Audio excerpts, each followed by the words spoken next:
it was kind of funny though because there's something people say is how he has like a war or a big fight or battle with the media, and I guess now it kind of in this way it kind of turned physical. So that's a piece of history for you right there. Make sure to keep that in mind. The day that it went physical, the war, Trump's war with the fake news. But anyway, on it was March 14th, so like I said, a little over a week ago. He was speaking to a group of reporters at Joint Base Andrews when a boom mic briefly hit him in the face. And I mean, if we're gonna like I don't know analyze it or do some CIA detective work or whatever, it was probably an accident. Although I don't know for sure how it ended up happening, frankly. But I don't know. Maybe they just got a little bit too excited to be asking the president questions or participating in asking the president questions. But I don't know. Who can say? And anyways, when it happened, Trump stopped speaking like abruptly and looked pretty annoyed about it. And that was kind of funny because he seemed extremely pissed over something that probably didn't hurt him at all. But I don't know, when you get to be that age, who can really say, little things can make a big impact. I mean, if I make it to I think he's like, what, 80 now, which I'm not going to make it that long. But if I was to make it that long, then I would probably react the same, I guess. But I do like it how when he got hit, it was kind of like an off button where he just stopped talking abruptly. That was a bit funny. Although, again, maybe other people would do the same in that situation. Although I can't really imagine. So anyway, he started talking again, but he kind of stopped with the subject he was on and said, "She just made television tonight, and she just became a big story tonight," in reference to the reporter. And I mean, I don't know. I didn't really think we were having a slow enough news day to where that would be a big news story, but that's what I thought. At least until I did see a good number of people talking about it on social media in like a serious way, not just kind of laughing about it like I was. And a few public figures actually kind of saw fit to comment on it like it was a major political event that is going to change the course of history or something like that. I don't know. I mean, I know I did just maybe I'm being contradictory here because I said mark your calendars for the day this happened at the beginning, but I was just joking around.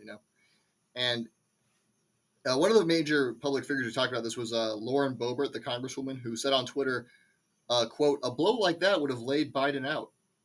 And I mean, no offense, Lauren, but that blow nearly laid Trump out too. I mean, it seems like you weren't really paying attention. He got, like I said, he had stopped. He lost his space where he lost his place in what he was saying.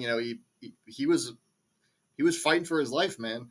So let's not throw stones from a glass house. You know what I'm saying? And anyway, according to Newsweek, there were some Republicans who think this matter is actually not resolved yet. I don't know. I thought it was pretty resolved when it just happened. It didn't really need much of a response. It's just kind of a thing that took place. But that's not enough for some people, I guess. They're calling for an investigation into the incident in light of the assassination attempts against Trump. And I mean, let's be serious here for a minute. I mean, do you seriously think this was like an attempt to hurt Trump or anything like that? Like, I know there's the whole logic of, well, when people have shot at him, we know we need to take everything seriously. But I mean, it's not like that was some sort of master planned assassination attempt. Although I did say before, and it's true, the assassination attempts that did happen against Trump were probably some of the worst planned against the president in like history. And that's not me complimenting them or anything. I'm just saying that that's you know maybe this was a fourth assassination attempt. Who's to say? But if he steps on a pebble, I mean, do we need to launch an investigation into the pebble and the sidewalk it was on? That's going to happen. Yeah, I don't know why I'm saying it like that. It will happen. But in addition to that, Charlie Kirk tweeted, quote, President Trump was just smacked in the face by a reporter's boom mic. Unreal, these people. And first of all, it was also a smack and more of a love tap, I would call it. And then second, it seemed to be an accident because I don't know what the logic would be of doing that on purpose. But I mean, even then, maybe he's right. I mean, I guess there is kind of a point to be made that there needs to be more respect by the media for the president.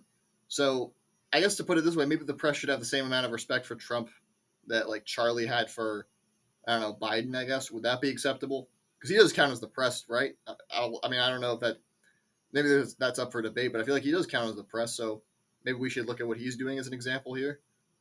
But anyway, I mean, to sum it up, since it isn't like it's not a super complicated situation, but I just thought it was a bit funny to talk about.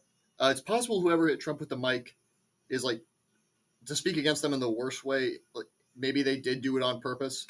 And that's true. Then they're clearly, immature, I guess, and shouldn't have been interviewing him like that. Probably shouldn't be allowed to attend these types of events in the future.